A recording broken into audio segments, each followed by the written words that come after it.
everyone, my name is Winnie Chan, and I'm an AZOTEQ Product Manager at SELTECH. So it's very nice to see so many of you joining our CES SELTECH virtual event. And I think it is time to start our webinar. So what is the plan of today's Julio? Hi Winnie. Hi everyone. Today we will have our partners and friends from AZOTEQ showing all the technologies advantages of AZOTEQ capacitive and inductive sensor and how we can apply them as an innovative user interface. Supported by 20 years of capacitive and sensing experience, AZOTEQ offers turnkey custom design, rigid and flexible modules along with a manufacturer service. Upgrade your gaming controller, headphone, keyboards and wireless keyboards with AZOTEQ's custom, standard and precision trackpad modules. We will leave now Paris to join the wonderful city of Cape Town where AZOTEQ is based. Hi Jean, thanks for taking the time to share your knowledge with us. The platform is yours. Bye.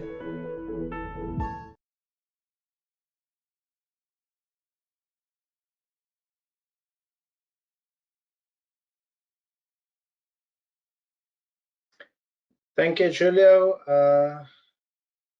Good morning, everyone. Nice meeting you here in the virtual space, although not as nice as meeting face-to-face. We still have technology to our advantage that we can make this meeting possible today. If from some of the SELTECH organizers, if I can just get a quick thumbs up that the audio and the video is working fine, then I can start my presentation. All right, a quick introduction about myself and our company. My name is John Viljoen. I'm the VP Marketing for AZOTEQ. I'm located in sunny South Africa. Right now, it's the middle of summer for us. We just came back from our annual summer holidays, so actually it's evening time on my side, but still a very nice 32 degrees C outside. So yeah, sorry for everyone in Northern America and the Northern Hemisphere that's stuck in the middle of your winter. AZOTEQ, as you may know by now, we're a fabless IC design house headquartered in South Africa.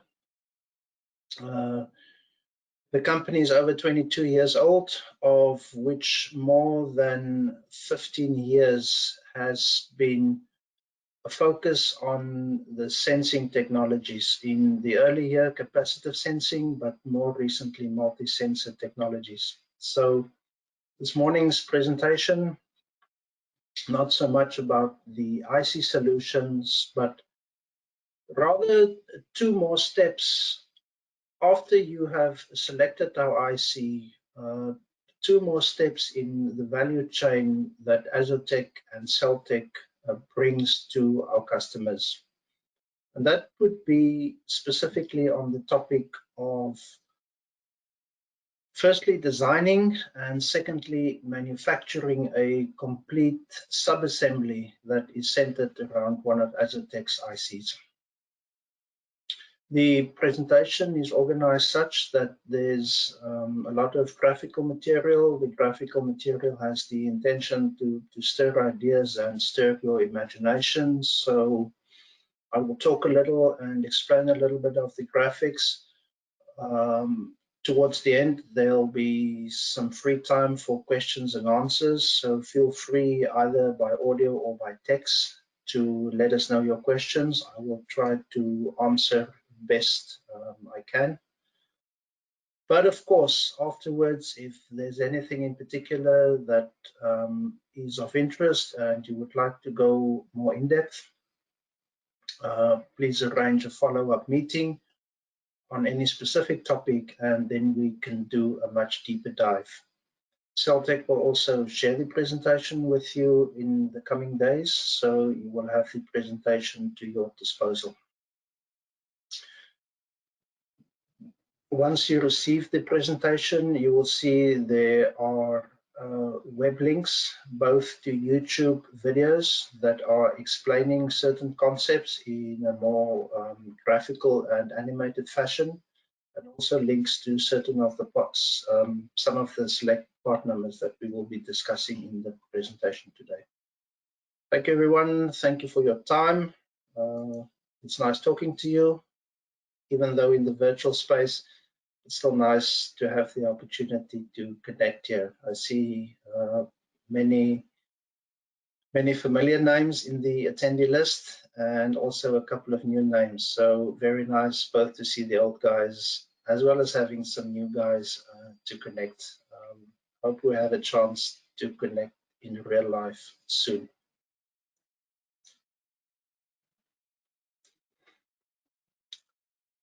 So you are most likely very familiar with AZOTEQ's IC offering that we have. We have a full portfolio of capacitive sensing as well as multi-sensing ICs. In the instances where the sensing circuit is a standalone sub-assembly, we would like to suggest that AZOTEQ, as a first step, design your sub-assembly, and as a second optional step, also manufacture the sub-assembly. When I say sub-assembly, it is the instances where the sensing circuit is separated from the main board or from the majority of the electronics. The most simplest case would be your laptop in front of you. The touchpad in your laptop is a complete sub-assembly that's standalone and connects to the main board. And in those instances, it makes a lot of sense that that sub-assembly is designed by the same team who also designed the IC. AZOTEQ is the experts on the sensing side, and whether you are a headphone maker or a gaming controller maker or an appliance maker, your expertise, your knowledge, your experience is not on the sensing side. It is most likely on the acoustic side or other features of your appliance or device that makes it unique or gives it its edge in the market. So what we are suggesting today during this presentation is to leave the module design, leave it to AZOTEQ. First and foremost, we can go much faster, so it will save engineering effort on your side. Your engineers don't need to get familiar with the IC initially. We can design it to your specification. In turn, that will definitely shorten your design cycle and improve reliability.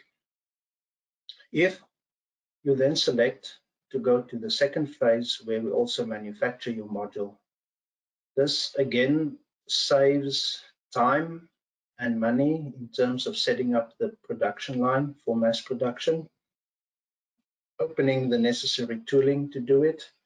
And then finally, very, very important is the fact that you don't need to invest time and money in the final testing equipment. The final testing equipment of the sub-assembly is an extremely important part in the quality chain. The AZOTEQ parts are fully tested, and we have full traceability of every single part that leaves our factory. So we are shipping you 100% fully tested modules. On your incoming side, you don't face any yield loss. The parts are fully tested, and we can trace everything back all the way back to the source. So that also speeds up any fault analysis should any either on incoming inspection, during assembly, or afterwards in the field should any failures occur. The module making offering is centered either around standard modules, but we also do customized modules. Typically, if your project is going to be a 5K or a 10K unit over its lifetime, it is very likely in the cases of cost-sensitive applications that the tooling cost and the investment, both time and tooling investment, may make it prohibitive for a customized module. In those instances, we have a portfolio of standard modules in popular sizes. These modules already has the tooling and the development cost amortized. They're available ex stock, so on much reduced lead times and at much reduced cost compared to a custom module. We can supply you with these standard modules. These standard modules are shipped with embedded firmware supporting all the popular gestures, but of course we can also customize certain of the gestures. Customized firmware can be loaded afterwards, either by AZOTEQ during the assembly process or by the customer at the final assembly site. Customized modules are just fully designed to the customer specification. In those cases, there would be some small NRE involved, firstly on the during the design cycle, and then secondly, if you do opt to go for the full manufacturing service, a small fee for the tooling as well. So going into some practical applications for these touch sensitive modules. First and foremost, and I think probably the most simplest one would be a linear slider. A linear or a circular slider is achieved by at least 3 capacitive sensing channels. With these 3 capacitive sensing channels, you can achieve an 8-bit or a 9-bit or a 10-bit resolution over the full travel of the touch sensitive circuit. So in the example that I have on the screen, the little linear slider can, for example, be a volume control input. Let's say your slider is 30 millimeters long. You can map the 30 millimeter travel in the X direction. You can map that to 64 or 128 positions, which in turn you can map to the volume, the level of the volume. The same goes for the circular slider. Very nice to adjust any kind of a linear parameter, something like a volume control, or otherwise scrolling through an endless menu. Of course, we don't only report the swipe gestures, but also taps and long taps. So in the instance of navigating a menu with the circular slider, you can rotate clockwise or anti-clockwise to scroll up and down through the menu, and then have taps or long taps or double taps, for example, to either select or return one level higher out of the menu. So AZOTEQ's standard modules are offered in a few popular sizes. As I said in the beginning, we can supply these at much reduced MOQs, much shorter lead times, and also a reduced cost. So some of the options would be in a round shape, 40, 48, or 54 millimeter. We have 2 elliptical ones at 48 and 60 millimeter, and 2 rectangular ones at 43 and 65 millimeters. These modules are shipped either with a Gpio interface or otherwise with an I2C interface.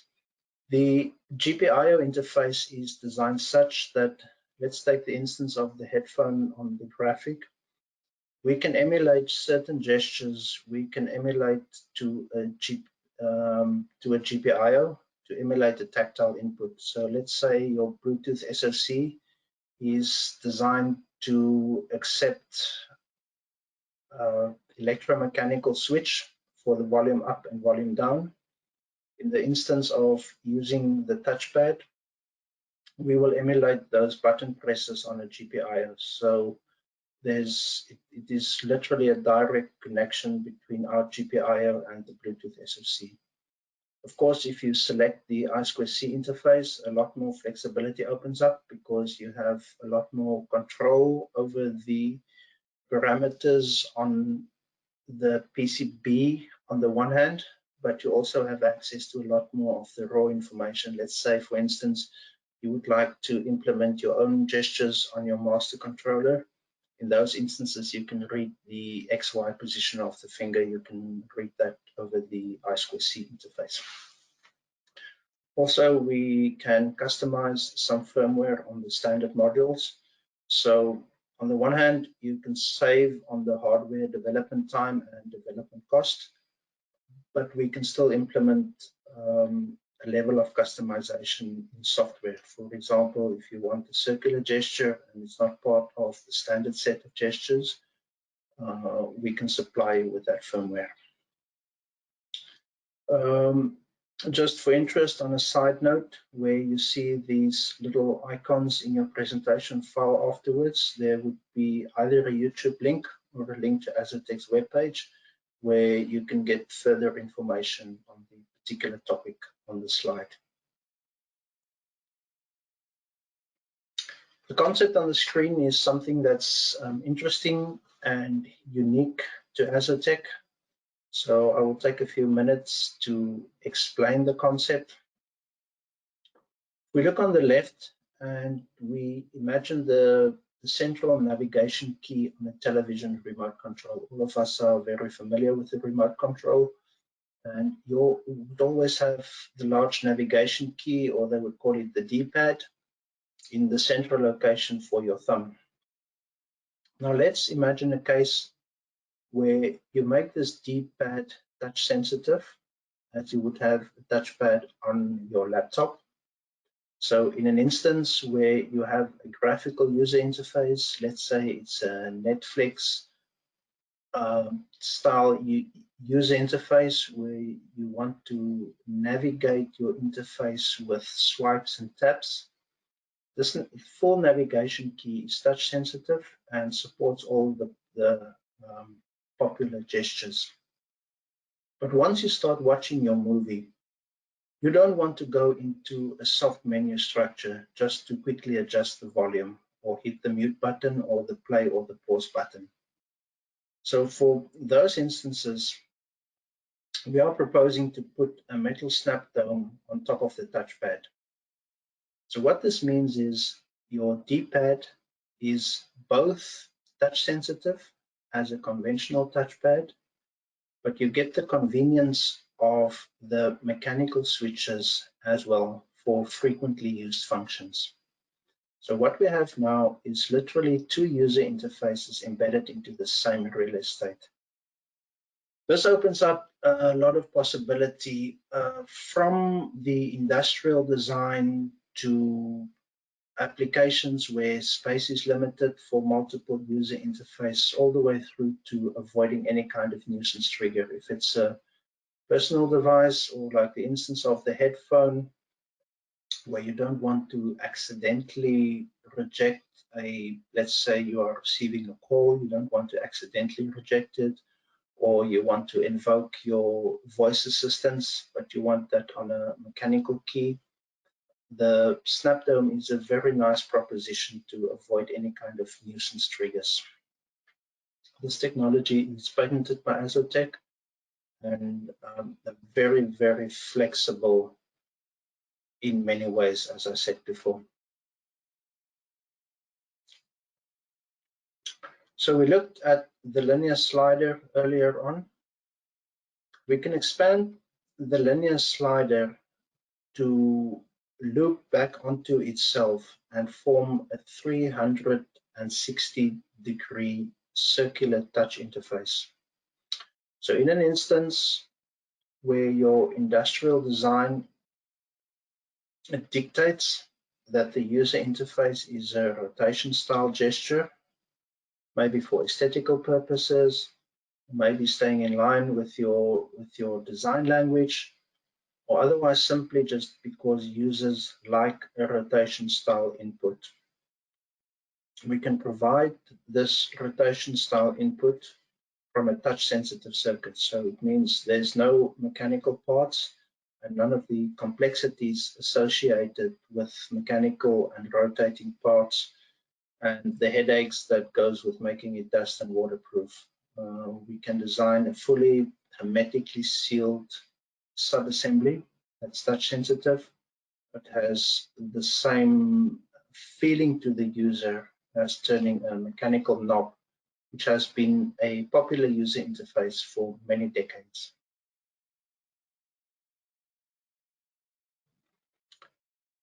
The full rotation, the 360-degree interface can be reduced to a shorter strip, which becomes just a linear slider that you would operate with one of the digits of your hand. In the example on my screen, the example of an over-ear headphone, typically the user would like to locate his hand or locate the touch interface by gripping all of the headphone between the 5 digits of your hand. Touch sensing is a challenge when you cannot see your user interface. So for those instances, users typically like to know what the location of the hand and know what the location of the touch sensitive circuit is. So for the instance or the example on the screen, you would operate this touch sensitive surface with your thumb. The whole area is touch sensitive, and by combining the location of the finger with a time function, you can extract multiple gestures from the pad. You can extract a slowly moving linear position of the finger. You can extract quick flicks or quick swipes and taps, tap and hold. You can extract taps in certain areas, if it makes sense. Another example would be to either use it in a absolute decode the absolute position or just decode a relative position. If you believe that your user will typically only use 30% of the area, but you don't know which 30%, we can implement a relative slider. So let's say the digit of the hand only moves 5 millimeter or 6 millimeter. Regardless of where on the pad it happens, we will decode that as a volume up, one step up in the volume up. But likewise, we can also do absolute position if it makes sense in that particular application. Of course, these gestures are all software functions. The strip will basically locate the location of the finger, and with the location information combined with time information, the gesture is decoded in software. So any kind of gesture can be sensed, and we can even change it afterwards or change timings or anything like that with over-the-air updates to the IC. RGB touchpad. In an application where you need the input surface to be either acoustically or optically transparent, the AZOTEQ IC renders enough sensitivity that we can design a module but perforate it with enough openings that either acoustic signals or optical signals can permeate from the backside. So let's say you have a smart speaker or you have an open back microphone, but you want to have the same area touch sensitive, either just for aesthetic or for practical reasons. We have the ability, and our ICs have enough sensitivity that such an application can be designed with the AZOTEQ part number.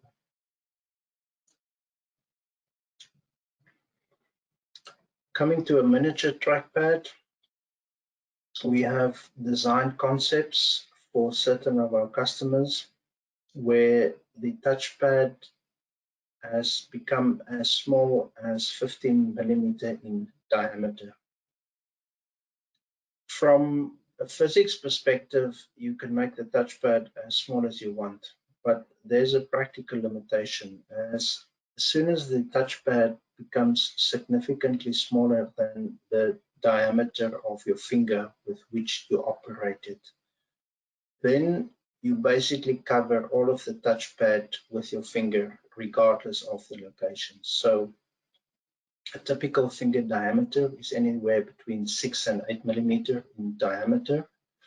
So to get a good and a consistent user experience, the practical lower limit is a 15 millimeter diameter round touchpad. The instance or the example that I have on the screen here is a small circular trackpad that fits into a Bluetooth earbud. The sensing circuit double backs onto itself, so there's a 180-degree fold, and then the module plugs into a main board that contains the Bluetooth and the radio circuit. Something important to mention about this circular trackpad is the fact that if your requirement is only swipes in a single direction, let's say only swipes in the X direction, by decoding the gestures in a relative manner, you can make the angle of insertion of the Bluetooth earbud into the ear. We can make the touch sensing agnostic to the angle of insertion. So if there's an instance, it's a ridiculous case, but let's use it. If a certain user would put the earphone at a 90-degree offset into his ear, the fact that we are only decoding relative movements, we are only looking for a movement in either one direction or the other. We can still decode the swipes, even though they would be at completely the wrong angle now. We can still decode the swipes as volume up or volume down.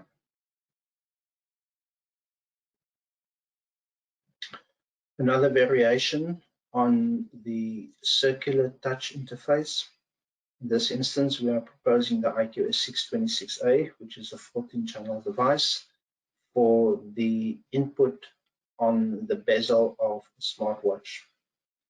Again, as I mentioned earlier, you can use the touch surface either as an absolute position or as a relative measurement. So in the instance, let's say you have soft menus on the screen and you need the user to touch at certain locations around the perimeter, then you would use the absolute position of the touch input.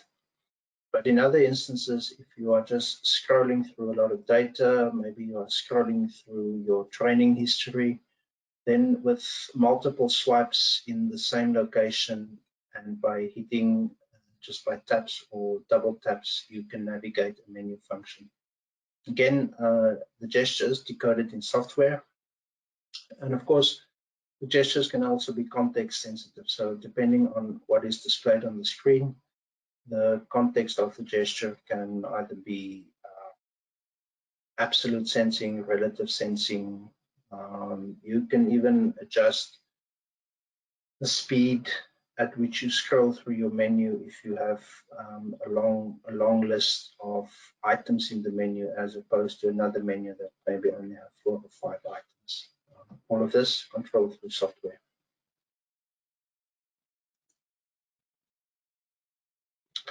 So up to now, all of the applications were very much personal electronics or wearable devices. AZOTEQ is also supplying solutions into the larger trackpad area. So for laptops, we supply solutions all the way up to the latest Windows 10 Precision Trackpad specification. We can support the Precision Trackpad specification from small up to mid-sized trackpads.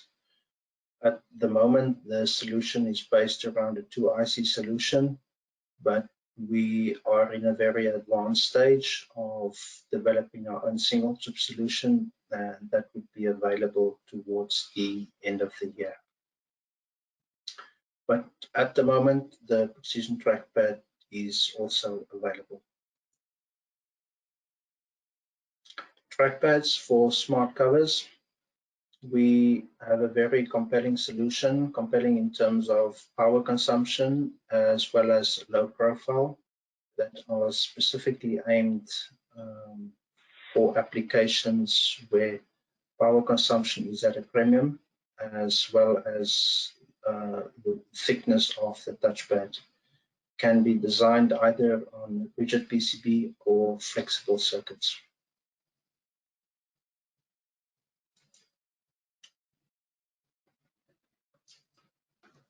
Leading from the previous topic of the low power consumption, remote controls and other PC or operating system type input devices are normally all very power sensitive. These applications are also very cost sensitive. So we have a portfolio of solutions where we can meet both of these stringent requirements, both on power consumption side, but also to be very economical. So remote controls and similar style input devices has been a very important part of our business. And today, I would think it consumes probably more than 50% of all the manufacturing capacity going to the markets for either remote controls or other style input devices.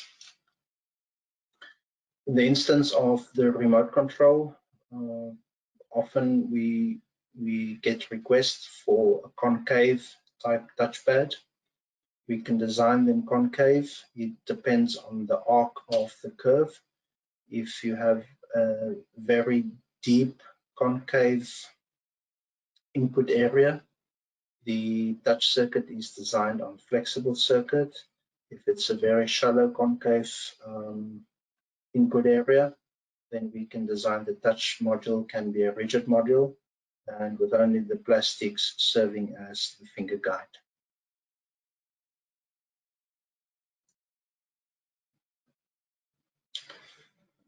So expanding a little bit on the idea of flexible circuits and conforming to three-dimensional shapes. If you have a touch input area that is curving in two directions, we will design the subassembly on flexible circuit. We have the necessary experience to design it with the necessary relief cuts that can be laminated to the inside of any practical curved surface without any stress on the adhesive. Talking about the adhesive, the double-sided adhesive is also specified by our customers. So typically the application of one side of the double-sided adhesive is done during the manufacturing process. So we are shipping to our customers. Let's take the instance of the touch mouse on the screen. In this instance, we would ship the flexible circuit already applied with the double-sided adhesive and a liner. The customer would just peel off the liner and then laminate the touch assembly into the top cover of the mouse. There are other instances like the remote control or the PC input devices that I mentioned before, where we also assemble the specified top cover. Typically, the top cover would be a polyamide like a mylar or some kind of similar plastic. The customer can specify the surface area, the surface roughness, any kind of graphics that he wants painted or silk screened onto the cover. AZOTEQ does that as part of the manufacturing process. We can also supply glass covers, for example. So in those instances, it's really a full sub-assembly that's only connected with a flexible FFC cable to the main board. Just another concept for the 360-degree circular touchpad. Again, in home control or home automation devices, the knob style input remains a very popular input method. So again, from an aesthetical perspective, it looks like a knob style input, but you don't have any mechanical or any rotating parts in your appliance.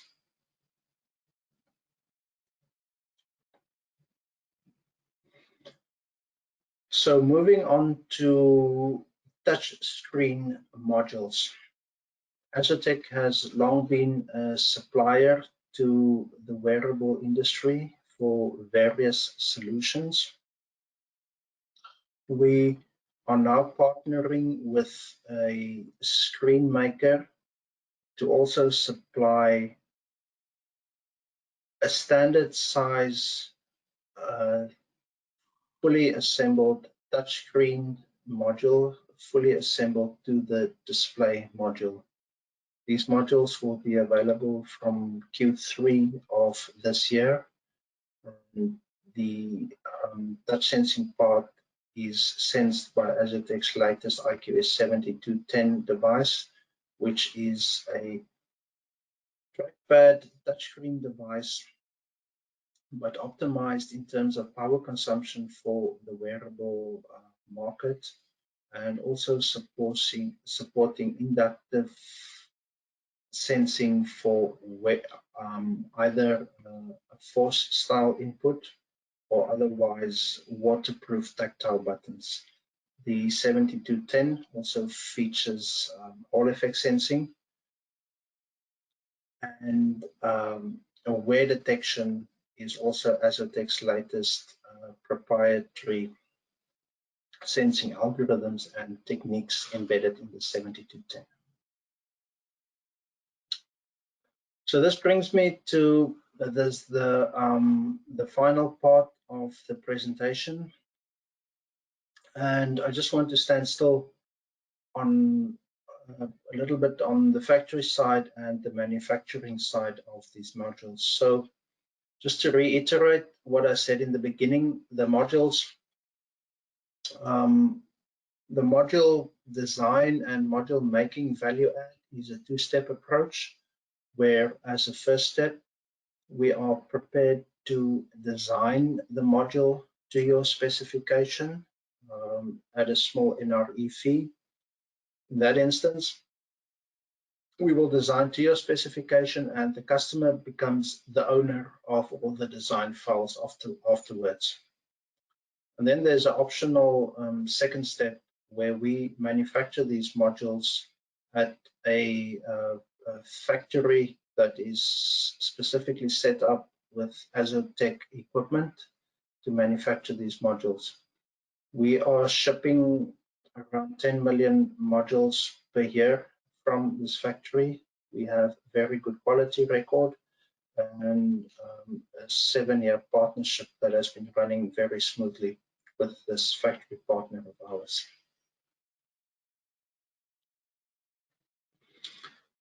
During the design phase, AZOTEQ has the necessary equipment in our R&D and development labs to test and verify the design to the test specification.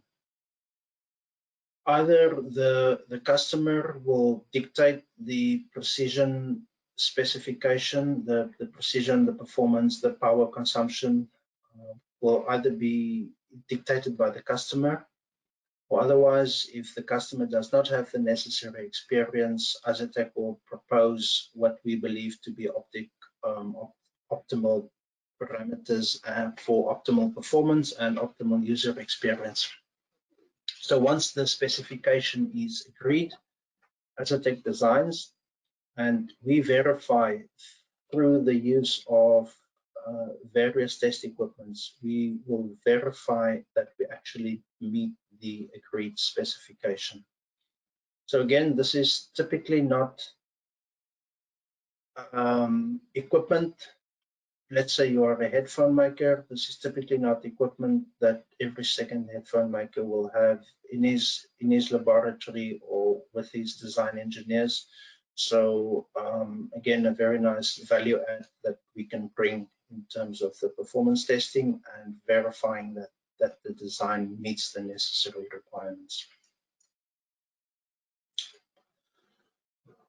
Then coming to the final testing of the modules, AZOTEQ have designed our own test benches and test equipments to both ensure that we get the necessary coverage that is required, but also that we can get the necessary throughput to meet this high volume demand. So again, if a customer decides to manufacture his own modules, he may need to invest in the necessary test equipment. With the AZOTEQ offering to design the module, you get the benefit and you get the access to the final testing equipment that has been refined over the years. Every module is fully traceable. So during the manufacturing, a 2D label is applied, a unique 2D label is applied to each module. And also every IC has a unique identifier in the ROM of the IC. So what I show here is a small extract from a final testing result, showing all the parameters that has been tested during the final outgoing testing. So this traceability allows us to very quickly do fault analysis. Let's say you find a field failure, a customer can do as little as just take a picture from the module that is in there. We can very quickly go back to the testing files, trace it, and start with a fault analysis right there while it is still maybe even at a user site. Many times these failures spread from some kind of mechanical issue. This testing file will quickly give us an idea whether this module was on the limit in terms of temperature stability or anything like that. But if we see there were no problems during the testing, we can quickly tell the customer to look at some kind of mechanical deterioration, either the adhesive that is coming apart or some other kind of damage that may have occurred. All right, so this has brought me to the end of my presentation. We just put on a nice picture at the end from some of the modules that have left our factory in the past. The ones in the top middle, the one I spoke of before, where we ship them with the top cover already applied. In that instance, the customer prescribed what sort of material, what sort of surface finish, what sort of painting we have to use, and we ship that fully tested, fully qualified to our customers. Right. So I think just in closing and in summary, the message is really that in the instance where your sensing module is a standalone subassembly, it makes a lot of sense to have the subassembly also designed by the same team that designed the IC. We understand the internal workings of the IC, the effect of temperature or age or EMC or whatever it may be on the IC. We can predict how it will perform in the field under a temperature shock, or how it will perform after 5 years.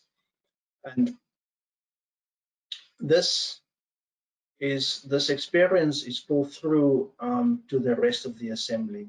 We know from experience how a rigid FR4 material will react different under a temperature shock compared to a flexible circuit.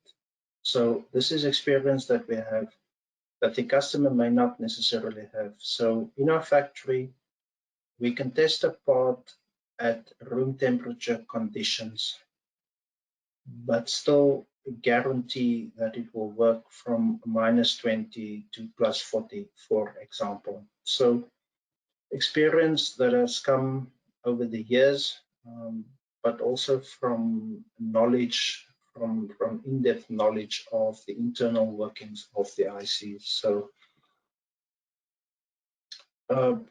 very nice value add that you are getting if you do select firstly the module design, and secondly and optionally the manufacturing service.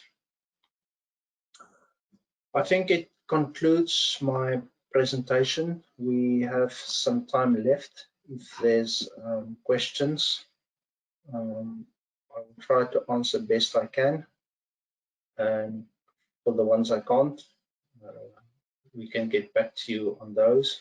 But yeah, sure, the floor is open. I'm not sure whether audio is open, but you can certainly type into the question box. The first question is on the size of the precision trackpad that we can provide now and what we are aiming for at a later stage.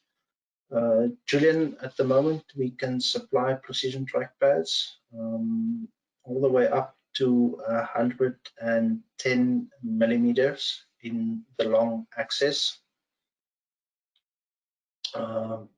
It depends. It also depends on what the customers require. The precision trackpad has various aspects to the specification. One of the aspects would be the communication protocol, where they require it to have an HID over I2C interface. But for example, our first customer waived that requirement. So our first customer was only interested in meeting the necessary Windows gestures, for example. So in the instance where the communication protocol, for example, can be waived, in that instance, maybe we can get away with either a cheaper module or a single chip, whereas right now we have to provide a two-chip solution. So let's look at your specification, and then we will propose accordingly. I have a question from Joseph Sanduski. Have you had any success with any of the IEM manufacturers for sound control? Joe, if you can elaborate a little bit, I'm not exactly sure what you mean by the IEM manufacturer, or likewise what you exactly which sound controller. So maybe if you can just elaborate a little bit on that. Let me jump to the next question in the meantime. The main differences between the 7210 and the IQS 500. Clement, yeah, sure, important question. Let me stand still on that.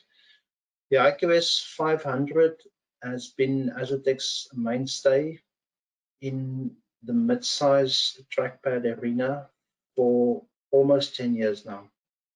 The device was designed back in 2008, so amazingly in the electronics industry, the design is 13 years old and still a workhorse, still doing its bit.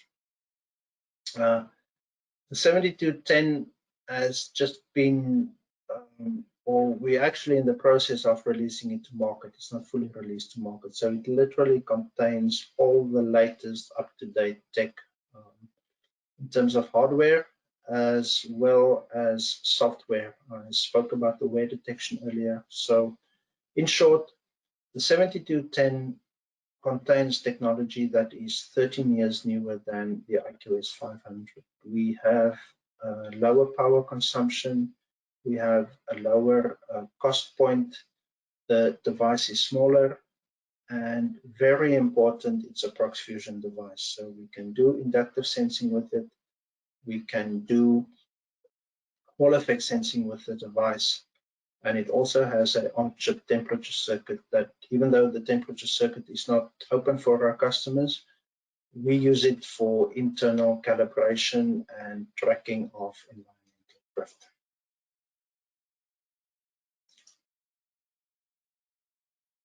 Right, Joe has elaborated on his question when he mentioned the in-ear modules, talking about audiophiles and the entertainment industry.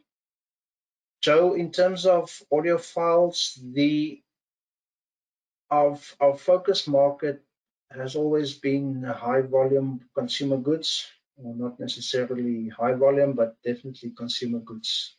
The audiophile market is very small and very bespoke, so it is not the market that we focused on before, but we've had success with very large brand name customers in the TWS space.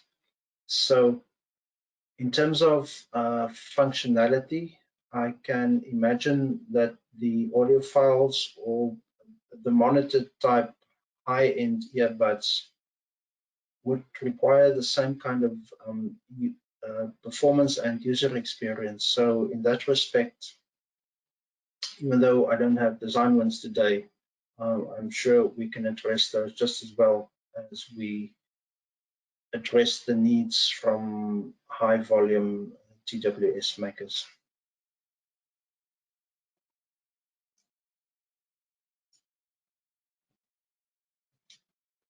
All right, another interesting question from Kamal, asking whether I could explain how temperature and humidity compensation is done.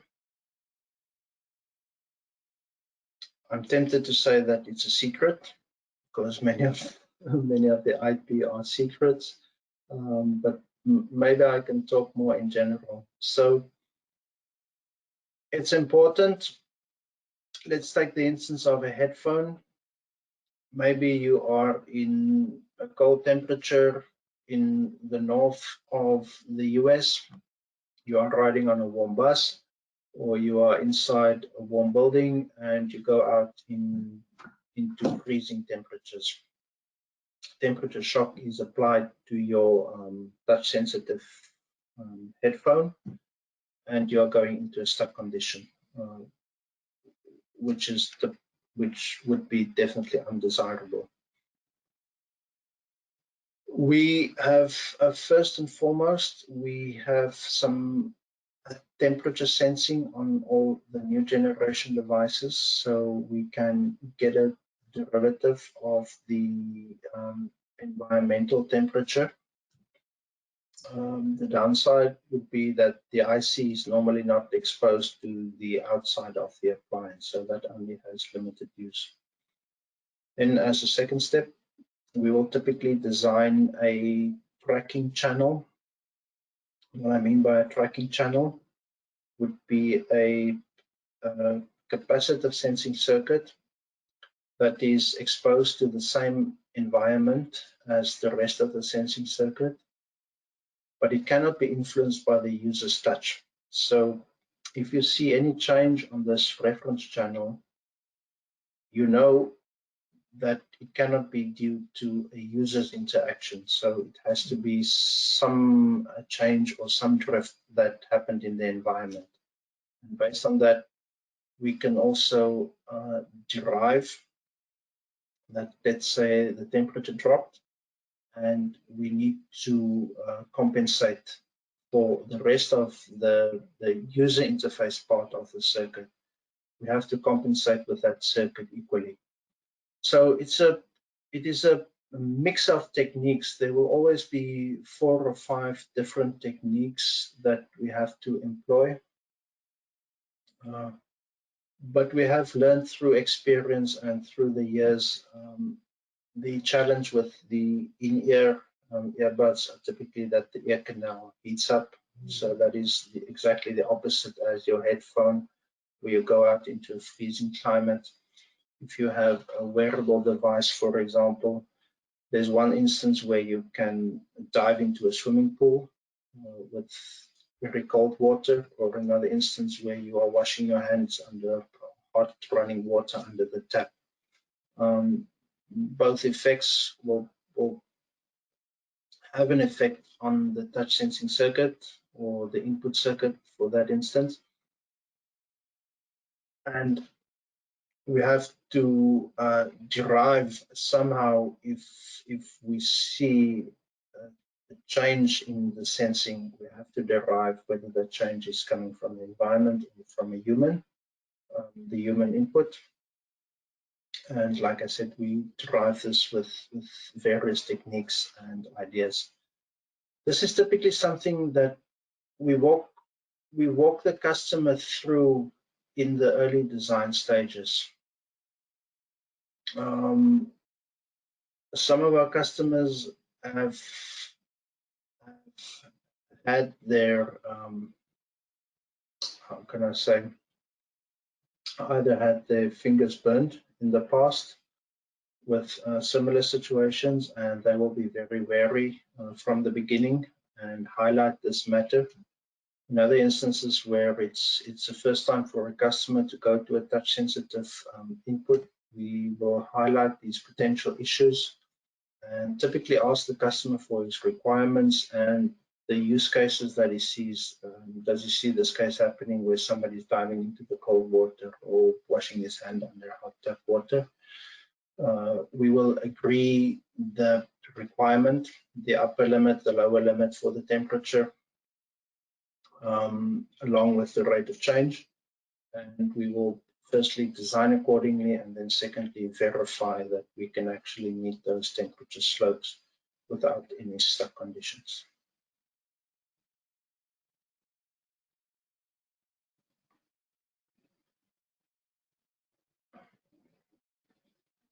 Another question, typical lead time for the development of a custom trackpad, very important, I think. We guarantee 8 weeks after the specification is agreed, maximum 8 weeks before we deliver the first set of samples. Now, talking about this agreement of the specification, as I said, now we will consult and engage with our customers once a project kicks off. Customers that has many years or many iterations of a touch design, they will come to us with a specification and we just design to that specification. In another instance, we will hold the customer's hand, and AZOTEQ will typically draft a specification with ideas and propositions, what we deem necessary for a very good user experience.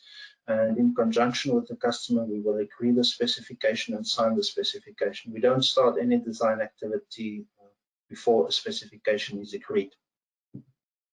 After the specification is agreed, depending on resource availability, but not longer than 8 weeks before we deliver the first set of samples.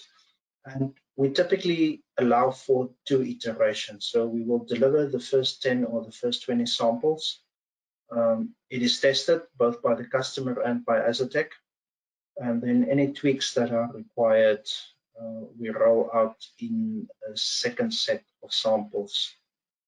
At that point, after the second set of samples, the design activity, as far as we are concerned, are done. The customer can pay his NRE. We hand over all the design files. And then the second phase is optional, whether AZOTEQ is used for the manufacturing services as well. If you do decide not to use AZOTEQ for the manufacturing service, you can use your design files that you got during the phase 1 development cycle and take it to any contract manufacturer for manufacturing. So the question that is posted in the chat, for a small size touchscreen module, ITO72, is it with a touchscreen or with ITO? Maybe a quick explanation on ITO. ITO technology is ITO is a layer that is conductive. that can be applied. It needs a substrate. So the important thing of ITO is the fact that it is transparent, but it is also conductive at the same time. So in the instances where you need to have a display behind the touch sensitive input, the technology would be ITO. What we are proposing with IQS7210 is indeed a small touchscreen module with ITO. AZOTEQ is partnering with a display maker in Asia, where we will jointly offer these touch-sensitive modules. In the beginning, they will only be standard size, standard popular size. That is because the NRE fees for developing custom touchscreens are significant. So we will define 1 or 2 popular sizes and offer those screens either ITO only or otherwise integrated as an on-cell or in-cell technology integrated with the display.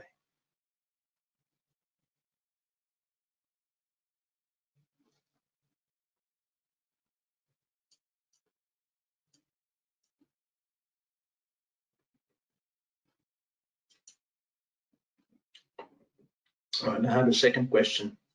Is it possible to design a touchpad with 9mm wide and 40mm length? Yes, sir. I assume it's a sir. Yes, sir. Of course, fully possible. 9mm wide, 40mm length is no problem at all. Maybe you can expand and just mention what sort of functions you would like to control in this 40mm length. But yes, indeed, very suitable for a volume control. The 40mm is long enough to have an absolute input. What I mean by absolute is that the actual position of your finger is mapped to a value, let's say the volume control. So at 0 mm, the volume would be 0, and at 40 mm, the volume would be at maximum. Or otherwise, you can also design it with relative movements. So let's say for every 10mm of movement in a certain direction, there would be 1 pulse or 1 increase in the output. All right, I have a very nice question. Talking about the features and the benefits of the new 7210 series and how it is different from the IQS 500 series. Ms. Chan, I'm very happy that you asked the question. It's good that we spend a few minutes on that. The IQS 500 family, talking about the nuts and bolts, it is a relatively old, very reliable and robust, but older technology based on a 8-bit microcontroller inside. We've sold many million pieces without any quality problems, so it has been an anchor device in our portfolio for almost a decade now.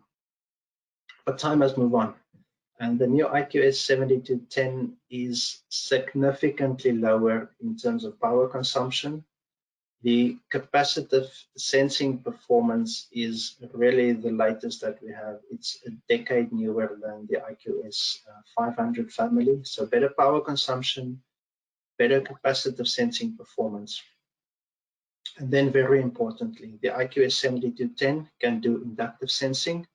Now, AZOTEQ, I don't want to derail today's discussion to talk about inductive sensing. That's a different topic with many resources available. But the inductive sensing is a very important auxiliary input method where you need something that is waterproof or otherwise reliable. You can augment your capacitive sensing inputs in very nice ways with the inductive sensing. 7210 supports inductive sensing.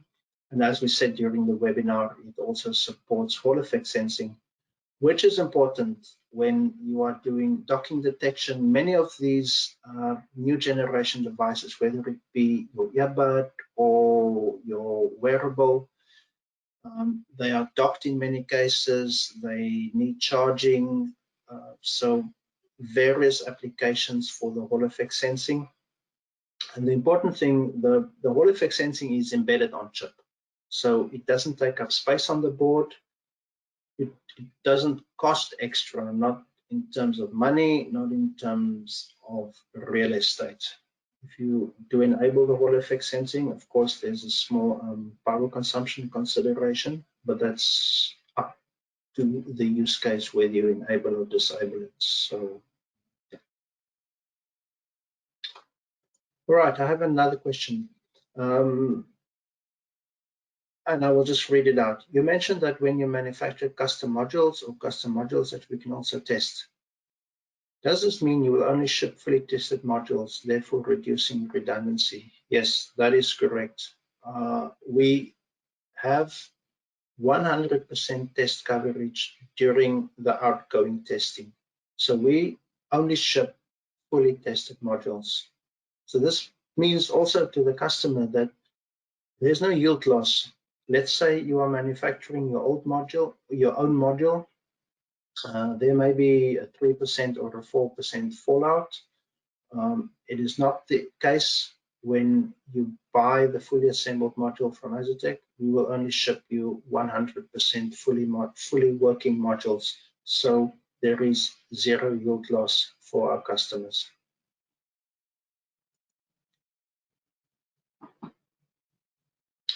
I have another question. Regarding the Microsoft Precision Trackpad specification, is it using the 7210 series? And what are the technical advantages of using AZOTEQ Microsoft Precision Trackpad solution? Ms. Chan, no, it is not using the 7210 series. The 7210 series only supports up to 42 nodes, which is not enough for the Precision Trackpad specification. 7210 is specifically aimed at the small wearable market, and relatively small size touchpads, let's say up to the size of a 40mm diameter in the instance of headphones, or we can meet something like Sony, the Sony PlayStation 4 touchpad, up to that sizes. The Precision Trackpad offering from AZOTEQ is currently a 2-chip solution where we are using the IQS 550 as an analog front end, and we are doing all the processing is done off chip on a second MCU. The second MCU also supports the USB interface, which is a requirement of the full Precision Trackpad specification.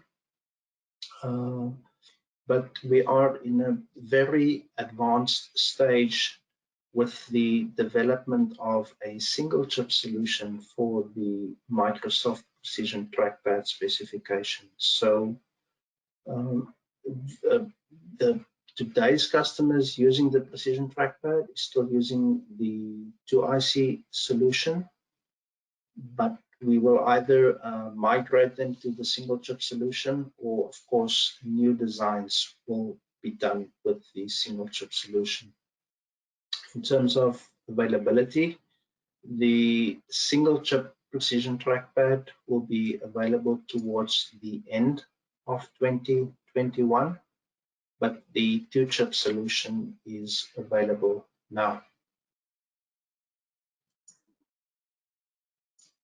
I have another question asking to explain about temperature and humidity drift compensation, specifically in portable and wearable devices.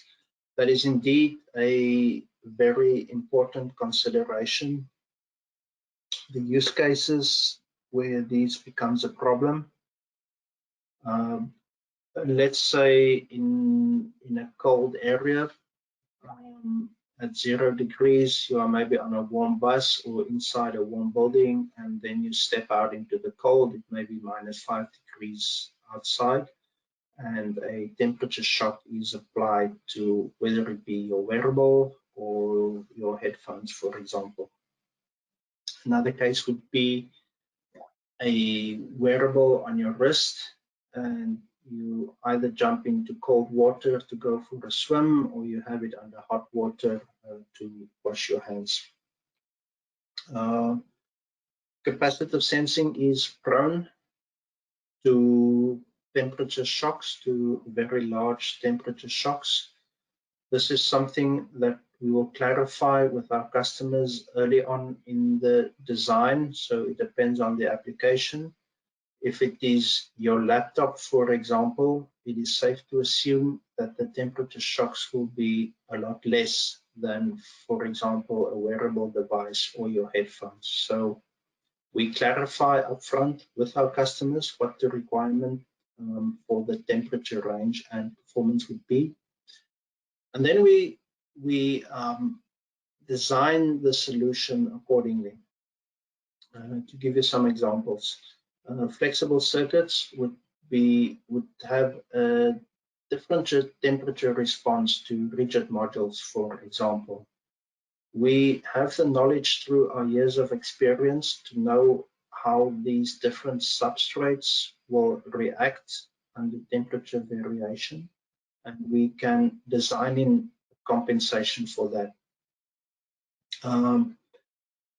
So this naturally becomes an important consideration again when our customers decide to design the module themselves or have AZOTEQ design the module. Since we know how these substrates react under temperature variation, we can already compensate for that. How we compensate? This is some proprietary information, but the principles are to, for example, have a tracking channel. So this is a dedicated channel that only looks for environmental changes. This channel doesn't necessarily look for user interactions, so we have tracking channels. Our devices, the newer generation devices, has on-chip temperature sensors. Even though this temperature sensing is not available to the public or to the designer, AZOTEQ uses these on-chip temperature sensors to look for changes in their environment and adapt our sensing accordingly. So thereby we can avoid stuck conditions under temperature shock. Humidity is much the same challenge. If I can give an example where humidity plays a role, let's look at the over-ear headphones once again. You would typically have a fabric that is covering the speaker inside the headphone. If you are in a humid environment, the humidity will accumulate inside that fabric. This moisture accumulation will definitely cause a shift to the baseline or to the reference line of the capacitive sensing, and we need to adapt or adjust for that one way or the other. From the capacitive perspective, we cannot distinguish when it is a user interaction or when it is some environmental interaction. We can only measure a change in capacitance. So similar to what I said before, that we need to look for other telltale signs, whether it's a reference channel or a temperature sensor or something, or many times a combination of these things. We will design this in, have an open discussion with our customers, at which point we foresee that this will become a problem. We have an open discussion, we design countermeasures for that, and we test it very thoroughly, holding our customer's hand, helping him test these modules under those stress conditions. Of course, we want to discover any problems before we have parts going out into the field. And in those instances, we collaborate very closely with our customers to emulate these scenarios and design in countermeasures. I have another question. The typical cycle time, lead time for custom modules. All right. The first step before we can design or manufacture anything is to agree a specification. Either the customer can send us a specification, or just from a meeting or some email exchanges, AZOTEQ can draw up a specification. But this is the important first step. We need to agree the specification. Once the specification is agreed, we will supply you with the first set of samples within 8 weeks. Depending on resource availability, sometimes it is faster, but not longer than 8 weeks for the first set of samples. We typically allow for 2 iterations of the design. So we will supply you with your first set of samples within the first 8 weeks. The customer will test it. We will advise the customer which areas to specifically test. And after testing is completed, we will adjust the specification slightly to address anything we may have missed. And then we make a second set of samples again at the 8-week lead time after the specification is confirmed. We can also customize firmware. Any customization of firmware, let's say you want a custom gesture or you want certain performance that we have to achieve that is maybe not standard in the IC. Any custom firmware development is done in parallel to the hardware development.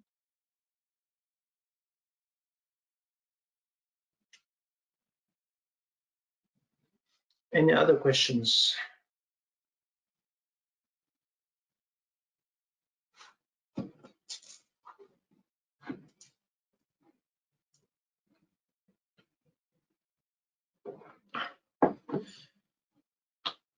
Well, then I think we've run out of time.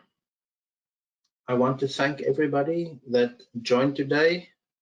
Again, it's a pity that we cannot meet face-to-face, but certainly there's also advantages to this way of meeting.